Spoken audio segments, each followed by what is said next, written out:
The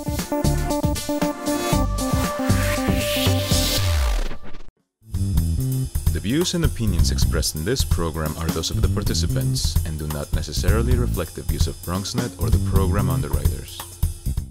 And hello, everyone, and welcome to the Social Justice Forums. I am Daren, Jaime, and of course, we thank you for joining us here on the show. When you ask the question, what exactly is the Social Justice Forums all about?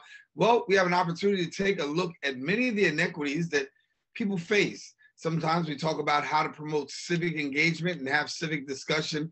And then we, of course, invite you to be a part of the show by sharing and commenting and being a part of the dialogue. So stay with us because the Social Justice Forums starts right now.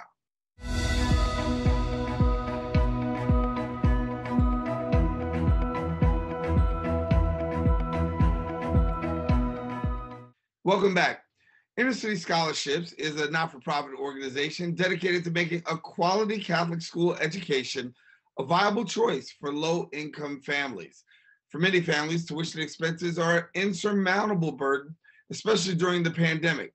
The fund actually changes lives for the better, providing families with financial needs the opportunity to give their children a quality, values-based K-12 Catholic education within the Archdiocese of the City of New York. The organization exists to ensure the gift of an excellent Catholic school education is a viable option for students of all faiths today and also for future generations to come. Here now to share a little bit more is the director, and I should say the executive director of Inner City Scholarship Fund, Susan George. And Susan joins us here, and welcome to the Social Justice Forums. Thank you, Daren. Thank you so much for having me. I really appreciate it. Well, I appreciate it. And as one who's attended Catholic school and come from the inner cities, I can really appreciate this segment altogether. So thank you for being here with us. I want to talk about that because really when we talk about Catholic school, for a lot of people, Catholic school is an option, but it's not an option. And many times the option is not available simply because of financial means. And so I know your organization goes front and center at trying to bridge that gap and allowing students to have that opportunity. Exactly, yes. Inner City Scholarship Fund has been around for 50 years, Daren. In 2021, we will be celebrating our 50th anniversary in August. And we were founded by Cardinal Cook, who at that time saw a lot of traditional families who were using the Catholic schools for their children's education, who were making that choice, were moving to the suburbs. The immigrants were changing in the city. We saw a new immigrant population coming in, and we wanted to make our schools accessible and affordable. And Cardinal Cook reached out to a few business people in New York and said, you know, I'm really worried about my schools. Can we have a dinner? And that's how we were founded 50 years ago. And today we proudly help over 11,000 children in New York City gain access to a Catholic school. And it's the school of their choice. The families choose the school, and we're just here to help them with scholarship assistance so they can make it possible for them and make sure that the Catholic schools are still an option for families. Yeah, and families do have that option, right, to be able to choose their own school. So it can be any Catholic school, am I correct? Any Catholic school, yes, any Catholic school. We just, you know, we want to actually make it a possibility for a family, and a lot of families would like to stay in their neighborhoods and keep it local. And that's what we also try to do is you can go to your neighboring Catholic school where you can walk to school or take the bus. And we want to make that possible. You know, as you would expect, our schools, we charge tuition. We don't get any federal or state help for, you know, towards the tuition, and we have to pay our teachers. And back in the good old days, Daren, I think even before your time, our schools were run by sisters. They were run mostly, you know, predominantly by nuns, and they were wonderful educators, and they weren't paid. So if you ask people, you know, back in the 30s and 40s and 50s, they're like, I don't know who paid, we just went to school. Well, today we have our teachers and our administrators are lay people, and we try to pay them competitively, and health insurance and everything that goes with it. And in order to do that, we have to charge tuition. The tuition in none of our schools does the tuition cover the cost to educate. The Archdiocese is very generous to the schools and makes it possible to keep them open and available to New Yorkers who want to go. our program helps the parent. So our program helps the parent with their part of the tuition, and our scholarships will cover up to 80% if needed for a family. So we are available to any family who feels that they need help, and we look at their financials and we listen to the families and we help where we can. So Right. if your child is in a Catholic school and they want to remain so for high school, we will be there all the way through. Our success is the day they graduate. That's our success. Yeah. And so what's the application process like? Because some people might say, is it an arduous process? Is it hard?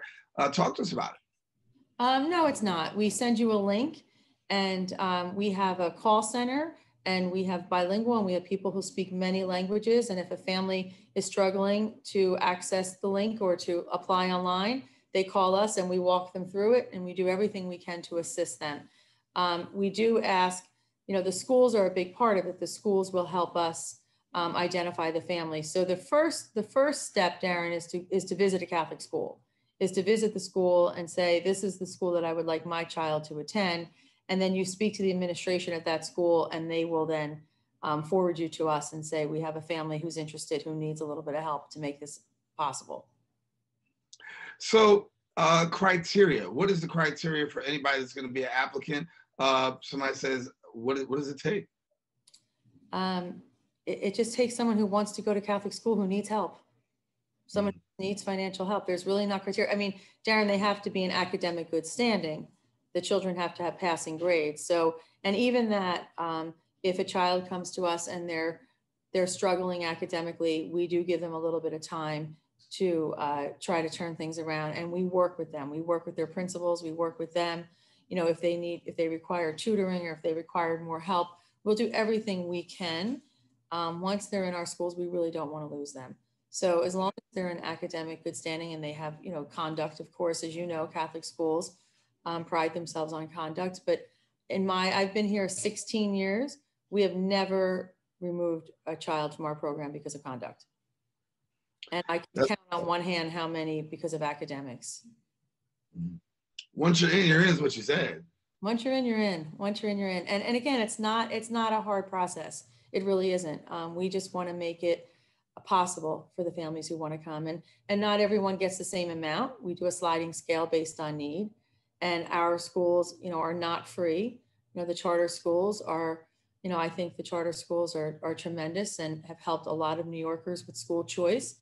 And they are free, and we can't be free because we have to pay our teachers and our principals and our custodians and everyone that makes our schools possible. But we do our absolute best to keep the tuition affordable for families. Talk to me about COVID-19 and the work that you're doing. How has COVID-19 impacted the application process and really staying connected and doing what you're doing? Well, the application process is definitely slower. I think we just opened for renewals last week, and we're seeing, we can only compare from last year at this time to this year, and we're a little bit under, not too much so, but families have a lot on their plates. So again, we're reaching out, we're making calls, we're trying to do the best that we can to help families. But COVID itself, what we have seen, Daren, is we've seen quite a few families, as a matter of fact, over 1,000 families come to us for help who have never asked for help before. I can give you, a lot of examples. I'll give you one that just sticks out. A father phoned me. He has 2 girls in Catholic school, and he's a violinist. He plays in orchestras. He hasn't worked since March. And he said, I have to keep my girls in school. Can you help me? We very quickly mobilized in the spring, and we raised a fund for COVID. We call it COVID ETA, COVID emergency tuition. And that application process is very simple because it's for the families already in our schools. And family reaches out and says, I've been impacted by COVID and here's the situation. We give them, 1 month, 2 month, 3 months tuition. So we're paying their tuition as much as we can, and they can come back to us. So we've given almost $3 million away in COVID emergency tuition, and we're going to keep going. So we will not lose a family for COVID. But we are seeing the demand go up. We really are. And listen, I should say that I'm here saying we're going to help every family. We have to raise the money to make that possible. So right.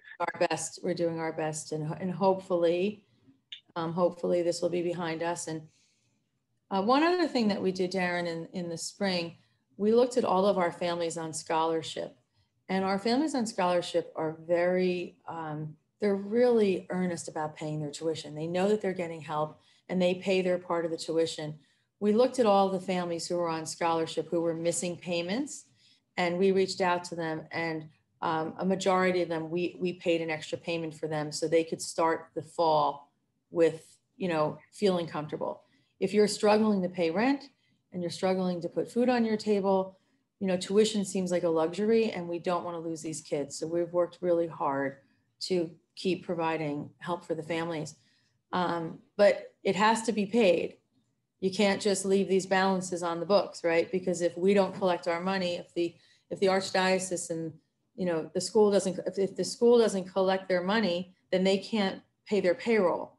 So someone has to pay it. So if the family doesn't pay it, we're stepping in where we can, but it's not as if it just can't be paid. There's a difference. Yeah.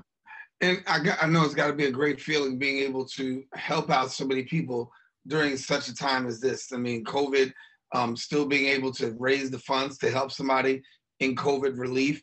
But for somebody who doesn't know where your funds come from and how you raise your funds, give us a little bit about that, because I do know that there's some fundraising that goes on with this. Yeah, Daren, we raised over $20 million last year. And where we raise it from very generous New Yorkers. There are a lot of people who just really care about education. They want to help. They want to help the underserved community. They genuinely think that, they think that the Catholic schools work, that, we're successful. They want these children to be successful. We want them to go back into their communities and be leaders in their communities and be employed. And, and we do very well. It's really just generous New Yorkers, if I can be honest. We do get some foundation support and some corporate support. The Alfred E. Smith Foundation was very generous to us this year with COVID emergency funding. But it's really just a combination of a lot of people. Over 6,000 people a year contribute to our work. And, when you tell the story and you say, here's this child and we're going to give them the opportunity of an education like yourself, and say, this is going to be the outcome, people are like, sign me up. So we do very well. And look, we have a lot of competition. And, we also partnered during COVID, we partnered with Catholic Charities, and we gave over 500 or even more, 500 plus families help with food assistance and paying their bills. And, all of our families who were struggling with COVID, we connected them to many resources to make sure that they were okay. Mm-hmm. Give me a little bit from your perspective on the future. What does the future look like for you guys? Obviously, you're still helping students on a daily basis and getting ready for this next upcoming school year. Talk to us about what the future looks like.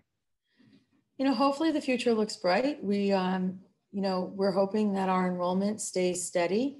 This year we had to close some schools, which we were not expecting to do because of COVID. We were under enrolled and we were nervous. And then, really surprisingly so, when other schools didn't open in person and families were looking for in-person instruction, we had over 2,500 families apply to Catholic schools after COVID. So I think for us, the future looks bright. Again, I encourage parents who are watching this to please, look at the Catholic school in your neighborhood as an option, and don't just look at the tuition and say, I can't afford it, because we will try to help you if we can. In the Bronx, Daren, we have 4,100 students. We get scholarships from our organizations in 23 different elementary schools and 12 high schools. So we're trying our hardest to really help the Bronx. And again, if you're looking for a school or unhappy where you are, I hope that you would consider looking at a Catholic school. Yeah. Before we go, if you have any final thoughts you want to share with us today? Any final thoughts? Well, I think, my final thought is, well, first of all, thank you for having me. I'd love to know where you went to school, Daren. I went to, actually, I went to St. Joseph's going up. I'll go back.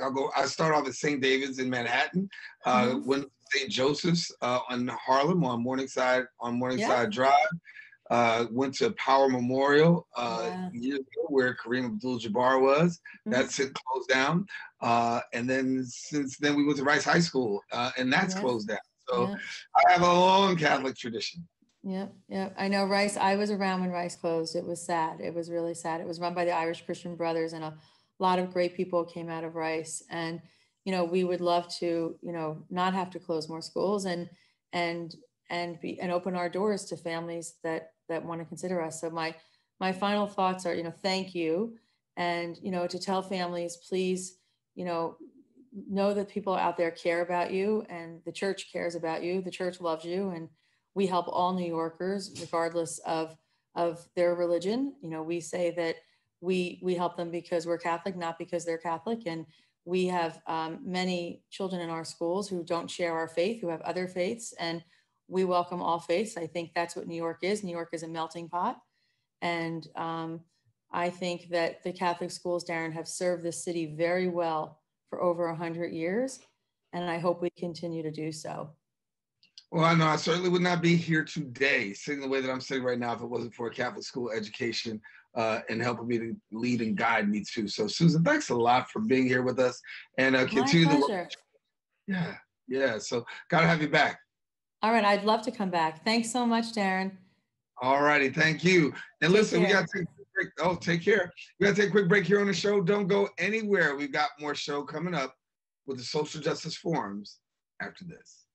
There's a special election on Tuesday, March 23rd, and if you live in any of these neighborhoods, you'll want to pay attention. Your councilman, Andrew Cohen, is now a judge, and there are 5 candidates looking to replace him. Whoever wins on March 23rd will join New York City's primary lawmaking body, making decisions that affect you, your family, your home, and even your workplace. Starting in 2021, New York City will use ranked choice voting in primary and special elections for local offices. Ranked choice voting simply means that voters can rank up to 5 candidates in order of preference, instead of casting a vote for just one. You can still vote for just one candidate if you prefer. You can learn everything there is to know about the District 11 City Council race and the candidates by visiting ballotpedia.org and riverdalepress.com. Stay informed, and most importantly, make sure you mail your absentee ballot the day before Election Day on March 23rd, or safely head out to the polls to have your vote count and your voice heard.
And welcome back to the show.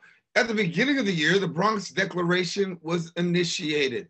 The declaration is serving as an urgent call for all Bronxites to stop fighting and put their collective resources and intellects to use in the elimination of poverty, crimes, and violence.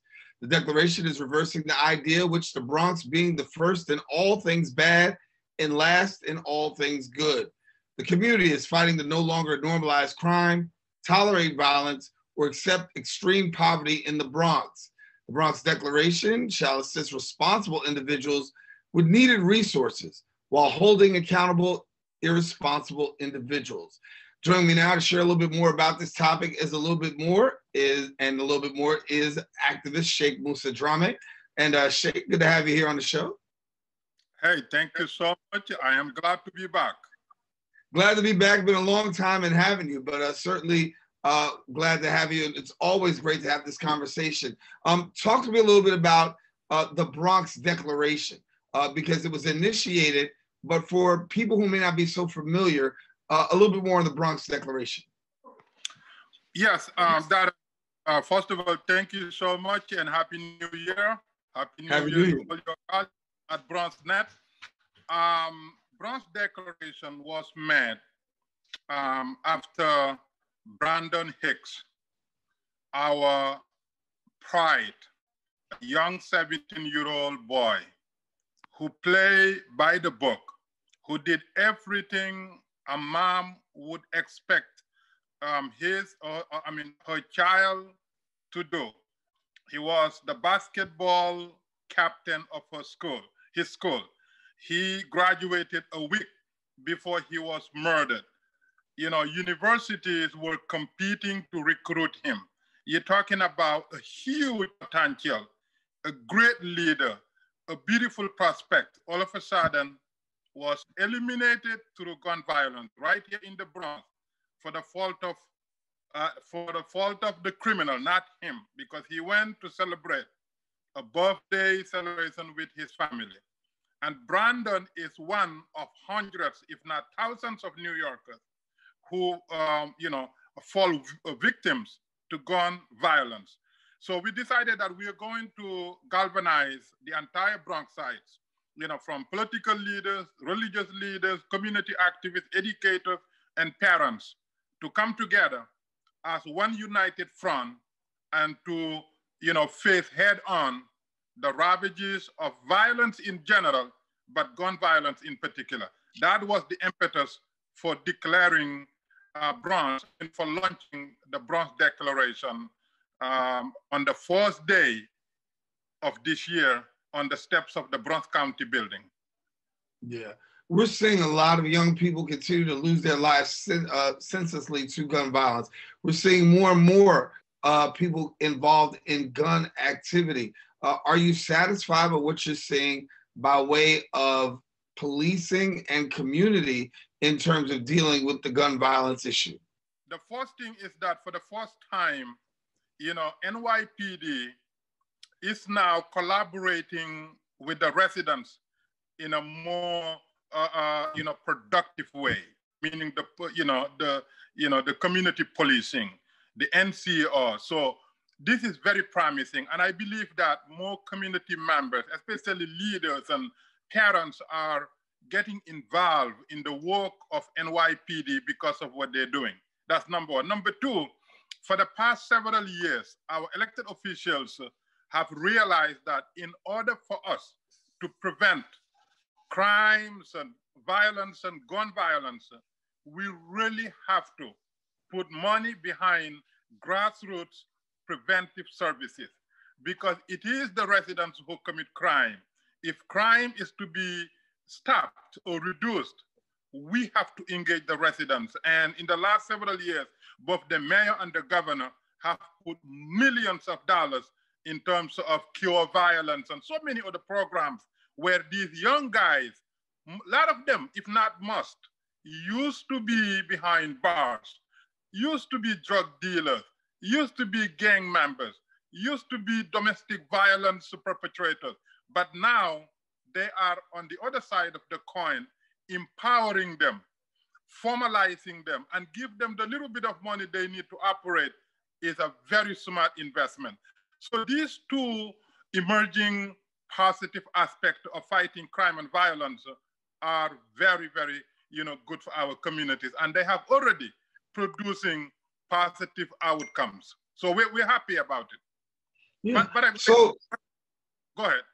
No, I was going to say, so when you talk about positive outcomes, one of the things that you're actually looking for is peace. And I want to be able to get a chance to talk about peace for a minute. But talk to us about how are you incorporating peace as a part of that dialogue, and how is it being received, particularly on the part of young people?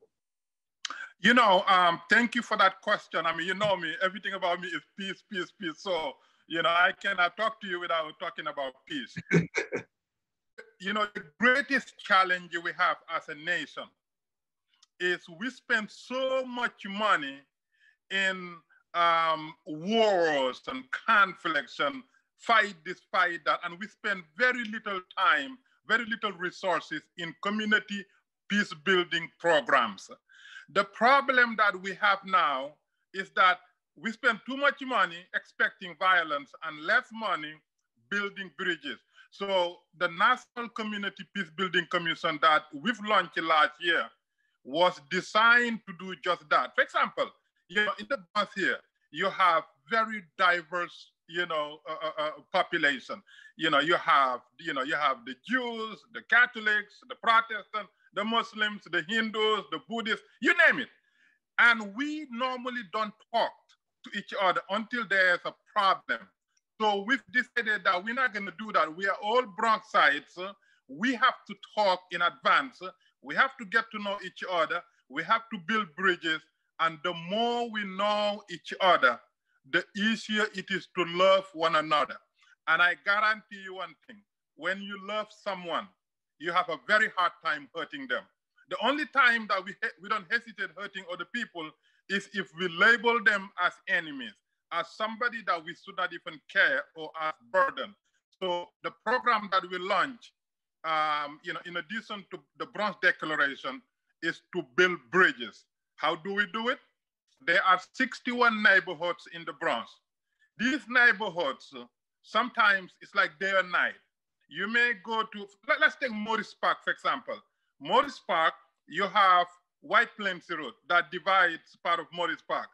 To the north side of Morris Park, crime level is about 5%. To the south side, crime level is 95%. So if you said, oh, we're gonna service Morris Park, but one area contribute 95% of the crime, the other area 5%, you're wasting your resources. What this Community Peace Building Commission does is that we have a commissioner that represents the 5% neighborhood and a commissioner that represents 95% neighborhood, so that their reports will be different and their reports will be relevant considering what is going on the ground. Peace building is the most important element of any type of public safety mechanism.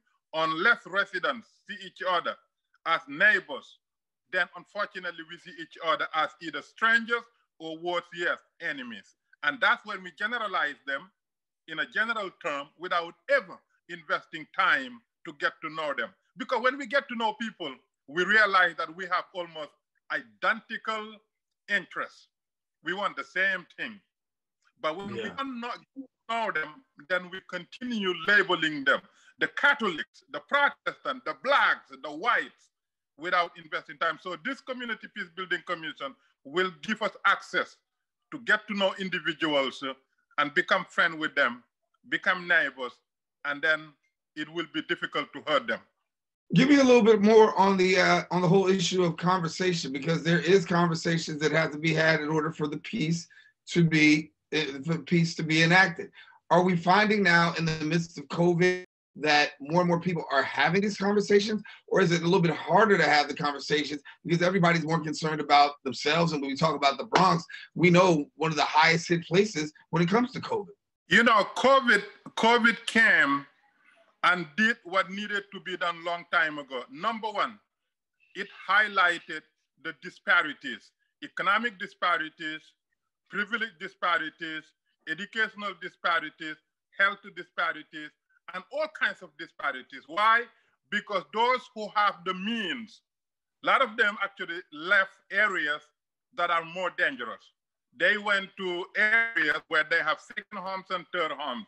So people like me, who cannot go anywhere else, so we have to deal with the issues at hand. That's number one. Number two, when it comes to health disparities, we live in the same exact city. We live in the same neighborhood, but the health disparities are so profound that you think we came from different regions of the world. And through COVID, we find out, this thing was highlighted so prominently that it forces the decision makers to really begin to take, action in terms of healing this divide. And also the educational divide. Individuals who have the means of, having technological infrastructure, when pandemic came, all they did was utilize their knowledge and access. And the other parents who don't even have computers or even internet, they're struggling. The system is struggling to help them. And their children will not benefit as much as the other parents who had the means and access and the ability. So we're using this pandemic to really now send a strong message that is so profoundly highlighted by the pandemic so that we will know the tale of two cities, two realities, two peoples, and two communities must never ever be accepted, normalized, or allowed to continue. So we're working with elected officials, we're working with religious leaders, we're working with educators. There are several initiatives that have been launched to making sure that all these gaps will be closed, not allowed to widen, not allowed to persist, but will be closed. And I'm sure in the next couple of months and years, you will see the benefits of these, new efforts being made. We have certain bills when it comes to health, public safety, education, and economic development that are now being sponsored by elected officials because the justification for these bills could not have been more relevant now. And unfortunately, we have lost so many people, but at least the other side of the COVID is that nobody can refute these disparities, and therefore they will be addressed, one issue at a time. One issue at a time, indeed. Talk to me about where do we go from here? You talk about a commitment to change. How do we get people to make that commitment to change? Well, in the Bronx, we have two kinds of people in the Bronx. One group, they are highly responsible, they are hardworking, honest, patriotic. They do every single thing to not only protect themselves and their dignity and their families, but they're also neighborly, they're communal, they're inclined to making their environment better environment. That's the first group. The other group are highly irresponsible, regardless of the resources, regardless of the convenience, regardless of what you do for them. They are responsible individuals. So what do we do from here? We work and assist and support responsible parents and adults, responsible individuals. We deal with them in two ways. Well, number one, we provide guidance to them. If they listen, fine. If not, then we have to work with the criminal justice system to deal with them. We work with the Bronx DA. We work with NYPD. We work with every outlet so that we can minimize the damages, emanating out of irresponsible individuals. If you look at the crime rate in the Bronx, they're coming from a very small number of residents because the majority of Bronxites would never commit a crime, no matter how much poverty they're dealing with. They will not use their poverty situation to commit crime. So that is the way for the future. Help the responsible individuals and deal with irresponsible individuals, and crime will be eliminated so that you can have beautiful socio-economic progress right here in the Bronx. Yeah. And we're right here in 2021. We're still in the first quarter. Hard to believe that we're almost at the midway point of February, but give me an idea as to what you really are going to be working on as you're working throughout this first quarter of the new year and some immediate plans in the near future.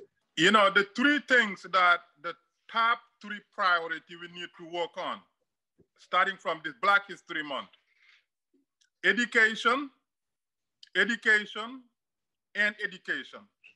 The reason why we are in this bad situation, because unfortunately we have not invested enough resources to provide our students, our families, our children, the type of educational attainment that they deserve. United States is lagging in many areas globally when it comes to science, engineering, math, and technology. Unless we invest enough resources in poor communities, in Black and brown neighborhoods, unfortunately, everything else is just putting a band-aid to the real problem. The foundational progress is education.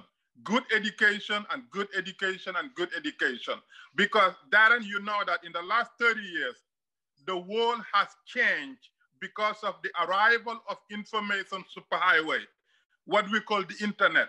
Today, the billionaires are younger, are diverse, and guess what? They're not your typical old white man sitting on Wall Street, offices deciding the world.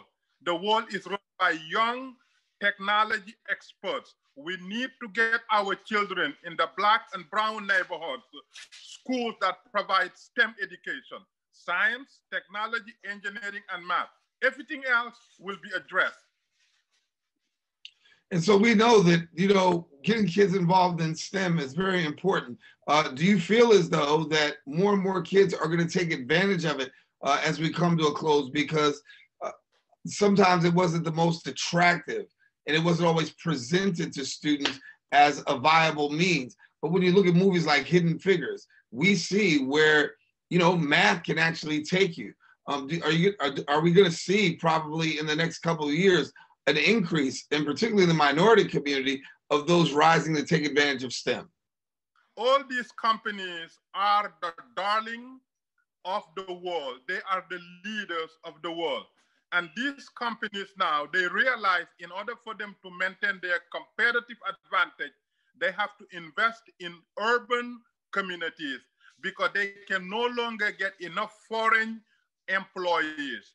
While they have thousands of Black and brown kids that could be armed with the STEM education. So in the next couple of years, you will see a lot of Black kids and a lot of brown kids will be in charge of these multinational corporations because these corporations have no choice but to give them what they deserve so that they can continue their competitive advantage.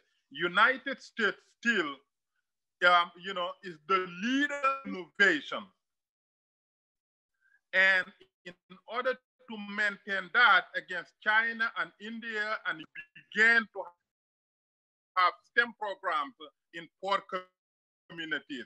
Every single child, regardless of their background, has the potential to be a next CEO, next great leader. And I promise you, from this time on, they will do that. But we have to educate our parents so that they can learn more about these programs so that they can, have their children to take advantage of it. There are a lot of great people, including politicians, that are advocating for this program to be implemented. And it's not going to stop. It's going to continue. Because today, the way we consume products and services is completely different from before. And that will not change. Amazon delivers 7 days a week, very efficient. And you can order every single thing that you consume without leaving your home. That will not change.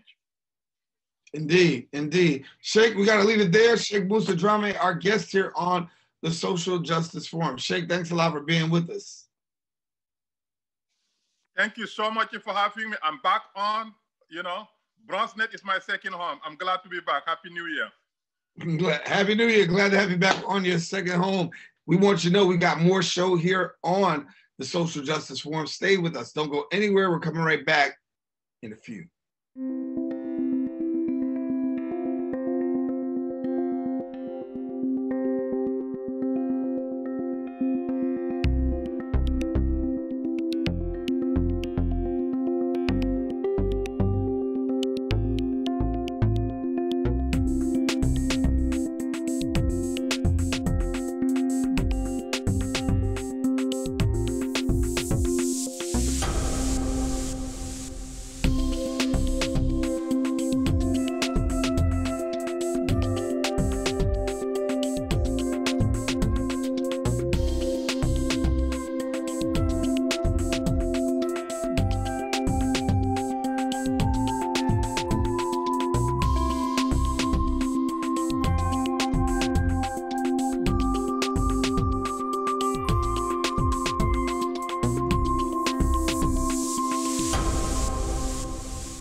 We know that people are dealing with the health crisis, but there's also a lot of food insecurity. We're giving out healthy food options, and that's what's key here. If you're a senior, you have a disability, they'll actually deliver meals to you. The residents are anxious, they're worried, they're scared, they want to be tested. When things were happening in our community, and we couldn't get the help. There's almost a presumption of criminality that attaches to your skin color. The site will prioritize those who are at highest risk in the population. If you feel symptoms and you'd like to visit one of these COVID-19 testing sites here in the Bronx, you may call the State Health Department's hotline. Important to note about this site is no reservations are needed. This is a walk-in clinic. A lot of us are out of work and looking for something to do. We have the machinery and the skills to make large scale of these masks and gowns. Take care of your people. It's going to go way further than we actually can understand. Right now, employees like myself are just adjusting to the new reality.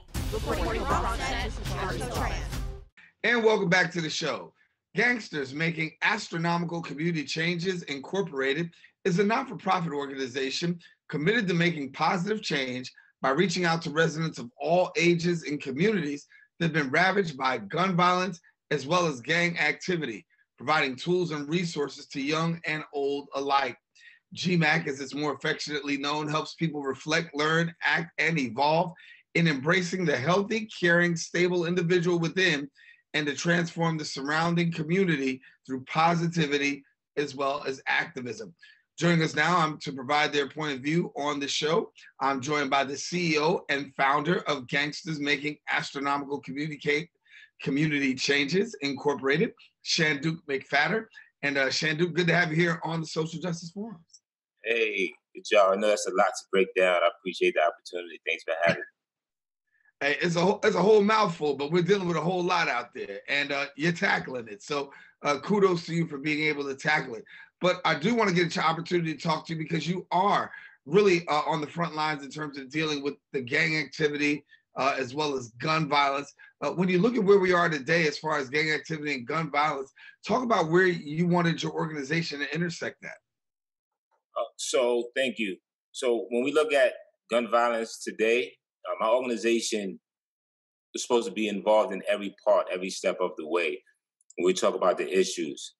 When you look at gun violence, you look at crime, you look at any type of violence, there's a point where it starts, right? Everything starts somewhere. Somebody gets upset somewhere, some way, feel like there needs to be a response to it. That's what leads to gun violence.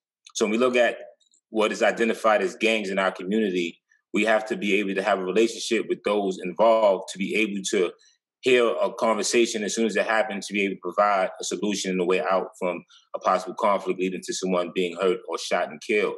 So our organization is focused on being in there in all the places where we can engage youth who are most involved at this time, and that's in the streets, that's in the schools. We've done work inside of correctional facilities, preferably Rikers Island, and just being right where we need to be able to have those necessary conversations with them. Yeah. And so when we talk about gun violence, let's unpack a couple of things. Gun violence continues to permeate our community. We know that more and more individuals are losing their lives at the hands of gun violence. And a lot of these perpetrators and victims are also young people. Talk to us about your work with young people and that approaching gun violence. You know, I'm a victim of that mentality as a young person as well. Right? We have to go back to how many years we've been dealing with issues of violence and gun violence and trauma and poverty in our communities.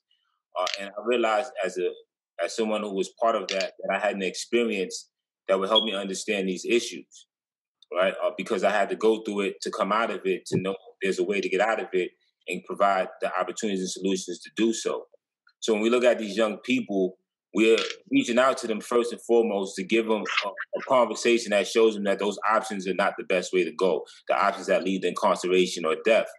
And once we engage with them, we figure out what's the necessary tool, what skill set they have, right? What is pushing them, what's motivating them, what's angering them, or what is causing them to be angry, rather. And then working with them to provide risk reduction programs and plans, right? To say, okay, it's not this for you, it's this for you, right? You and him or you and her or you and them don't have the same issues. So what is it that's causing you to respond how you respond, or want to be part of a violent group, whatever that may be? And how can we reduce that risk, providing you with entrepreneurship, job training, whatever, mental health services, whatever is necessary to shift the direction of negative that you're going.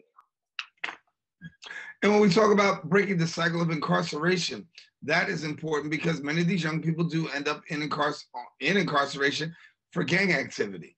And then we do know gun charges carry that automatic. But how do we do in terms from your perspective, and how are you looking at addressing breaking this cycle? Well, I'm breaking the cycle every single day. I have employees. My employees are actually formerly incarcerated men and women. I've hired over 20-something plus in the time I've been funded to do this work to be part of the solution, right? Though I have people who I've hired, young and older, who've never held real jobs before, who never paid taxes before because they were in and out the system and couldn't find that space that made sense to them until this opportunity came to be able to solve the issues that were happening in our community. So through my staff, I've already stopped recidivism, right? Through the youth that we've helped, right? Through the youth that have been in youth facilities, we've helped them, deter them from making it to that adult facility through the programs that we put them through. And even men and women that's coming home, right? We provide sometimes support around home placement, right? If they are mandated any programs coming out of state prison, like we'll say anger management classes, something of that nature, we have support services that help them get that versus the other systems that make it hard for them to be in these programs that lead to them being violated for some type of probation or parole. So just providing opportunity to those who are coming home, if people don't understand the needs for the services for them, we understand those needs and we push them in the direction, even if we don't provide those services directly ourselves. Yeah. And so for you, give me a little bit about your experience. Obviously, you talked about incarceration as an experience for you. What's the message that you've learned that you now pass on to the young people? Wow. Well, I'm a child of a single mother, never seen a picture of my father, was in foster care, ended up incarcerated at the age of 16, one of the first adolescents to join the Bloods in New York City, been in state prison twice, back and forth, right? So I've seen a lot of what happens in that system. And I realized that that system is set up that way, the school to prison pipeline, and this not having the right type of support in your community could lead you in that direction. And I woke up and seeing that there was something that was not right for me. I've seen people in my community that came up with me that didn't fall victim to the same things, right? But we grew up together. And it was just something about me and others like myself who were willing to go above and beyond to survive for our families. And everybody's not doing it with criminal mind. It's about what is causing them to respond, not just because I want to sell drugs or I might not have a gun just because I want to shoot somebody. It might be because I feel I need to protect myself. So we have to be able to look at that. And I understood these things. And I said, I now have the experience. I know that I was put in a system. Now that my mental capacity has grown to a level of understanding how I fell victim to this. I now have the tools to redirect others and fight against the school to prison pipeline. Yeah.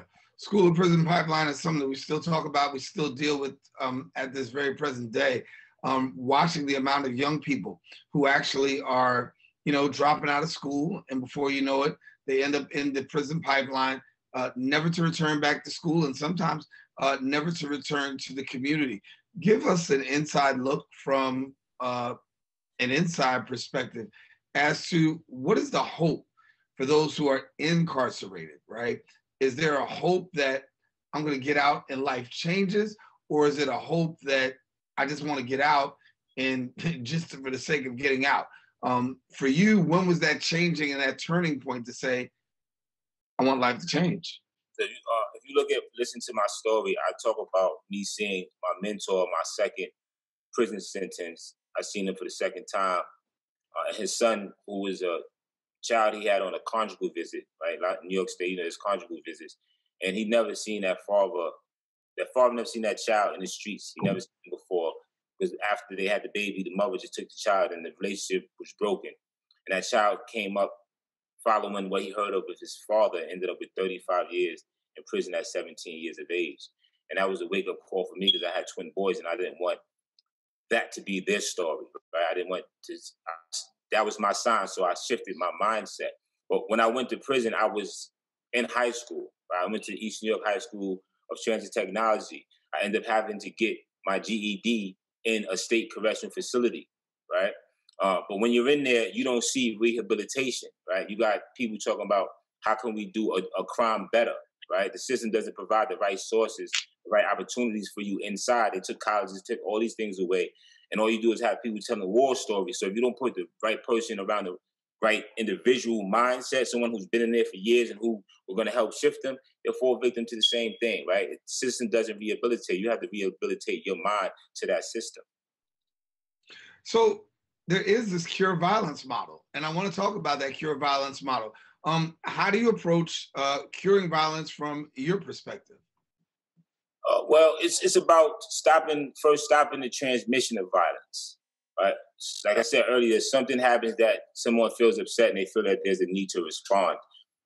Before I heard of the cure violence model, I was in the street selling drugs, and I got into an argument. The guy tried to shoot me, he shot. We had a shootout. And then one morning I was waiting to shoot him, and then somebody came downstairs and had a conversation with me, right? The guy had just came home from doing a lot of years in prison. He went back to take over the streets, but it wasn't the same anymore. But the person that I had a conversation with happened to be his brother. And me and his brother had a great relationship while he was away in prison. So his brother got me and him to have a conversation later on. That didn't change my life, but later on when I changed my mind and changed my life, I remembered how effective that was. So I decided when I created G-MACC that I would come home and do that, use my reputation to stop conflicts versus support conflict.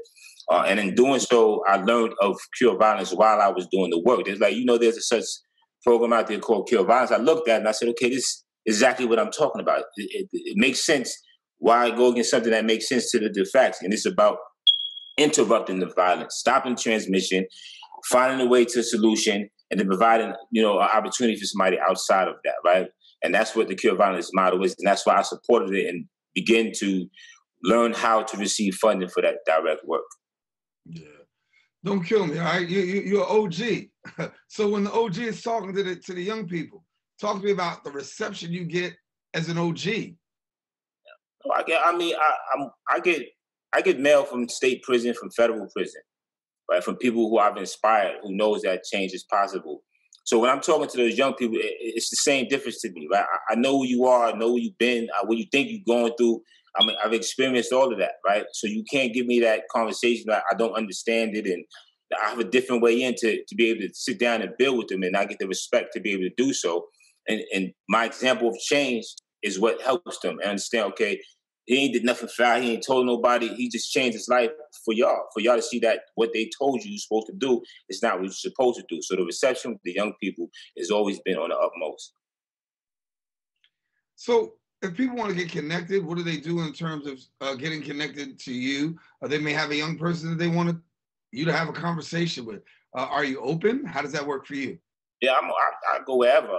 I've been in different states. I just came from, Philly, PA, just out there talking to a young group of individuals who was having conflicts out there that we helped work with, put them together, mediate a conflict in another state. This is what it is for me. I don't feel like there's a neighborhood that if you understand where they come from, that you can't find somebody that you can communicate with, that you can help deter levels of violence, right? So that's just wherever I need to be at any time. We have a website, which is www.gangstamacking.com. You can look up G-MACC, G-MACC, and you'll find an organization. You can send us an email. We've been reached out to from parents. We've been reached out to from NYPD. It doesn't, Department of Probation, Department of Parole. Everybody that understands our work reach out to say, hey, I have somebody that I want to refer. What is the process for that? And we make it make sense by bringing them in, building with them, understanding what their needs is, and doing the best we can to direct them in the service if they really want that change. Yeah. What are the biggest things that maybe we're not really tapping into when we understand young people and the plight and the challenges that they're actually facing here today? Because in order to correct somebody, I often say, before you can correct, you have to connect. And there is that disconnect. So what are we missing possibly when we're talking about the lives of young people where there's a disconnect with society and particularly adults? I think adults have allowed society to tell them how to understand a young person. Adults have allowed social media, have allowed the media, right, to give them what their children are supposed to be represented as, right? So when you look at our young people as an adult today, you already have this assumption of this is who they are and this is how they carry themselves, right? Young people feel that there's no understanding because there's a lack of listening to them, right? Too many adults listen to respond to young people versus listening to understand, right? And that's what needs to happen with our young people. We have to sit down and say, okay, I'm going to listen to you just to understand and not to reply, right? And not to tell you I know because of my age why you are responding the way you're responding. We have to give them the opportunity to really hear them out and see what they want versus what we think we want for them. Well, Shanduke, you've had life on the inside and now you're on the outside. Share with us a little bit more about what you want people to take away from your life's work now that you've had this experience. What is it that you're hoping that people can take away from the work that you're doing? Well, my goal is, too often we've been given too many false narratives of strong Black men, which Black leadership is, what opportunities are for Black men and women, what we can and can't do, what we can and can't be, right? They painted the picture that we're just angry people. Or if someone has been through a negative experience, such as incarceration, if someone has been affiliated with gangs, that these are all guaranteed negatives for the rest of your life. And that has to change. We cannot keep teaching our young people that that's the narrative. So my life goal is to show that that's not the fact. If you are passionate, you get sincere about something, you can make it happen. Is change possible? Yes. People may not see it because it's not something that's put out there, right? They look at the negatives, but they never point out the positives of Black people unless it's us doing it for ourselves. So we have to show them that. We have to give them real, reachable examples, not a celebrity who's making millions of dollars and all they see is on social media and TV, but somebody they understand went exactly through that experience and never forgot what it took to make change. And that's what I want to continue to add to my community through my organization and anything else that I do. Has it been hard getting the community and even like elected officials to buy into what you're doing, given the fact that they know, past, and sometimes it's hard to get, a pass just on the pass? A pass is a pass to people who want to hold something against you, right? Everybody has that, and that's just what it is. So if someone is still doing that, and my present is much more impeccable than my past, right? My actions of today, right? We have to focus on what's being done today, and I can show you tangible results of what change looks like. But yeah, it's hard when you are bringing something that people don't understand. I call my organization G-MACC, Gangstas Making Astronomical Community Changes. I still have people talking about, oh, but why you're not ex-gangsters, and why do you have to use that? But it starts with the gangsters. If you look at G-MACC, I've separated the G and the MACC because it starts with the gangsters. Then it goes with the God's children, great people, whatever your G is. But we have to start somewhere. And I started with gun violence, and the gangsters who are adding to that narrative has to be shifted because that's a mindset, right? So shift the mindset of what we're supposed to be representing. So there's a lot of elected officials, there's a lot of police officers, there's a lot of people who may not understand, right? And when people don't understand, they fear, and they'll continue to add a negative to it. So you just got to show more than you talk. Action shows versus what people have to say or feel. Yeah, Shanduke, thank you for holding it down, man. I really appreciate the clarity. Part of what the show is here, it gives an opportunity for people to, hear, see, understand, because there are some things that are going on that maybe everybody's not too clear on, but you provided some good perspective for us here on the show. Thanks so much for being with us, Shanduke. I appreciate you. I appreciate the opportunity to keep up the good work. The people need you. Hey, man, people need you too, man. So you keep up the good work too as well. All righty. And listen, we want to let our viewers know we have come to the end of our show today. Hope you've enjoyed this week's episode of the Social Justice Forums. Also, to rewatch the episode, we encourage you watch the recablecast here on BronxNet's channel 67 or BronxNet.org. Also, to join in on the conversation, don't forget to hit to our social media platforms at BronxNet TV. Join us next week. We'll elevate the discussion, bring you further awareness across the globe of social justice issues. I'm Daren Jaime saying take care and God bless.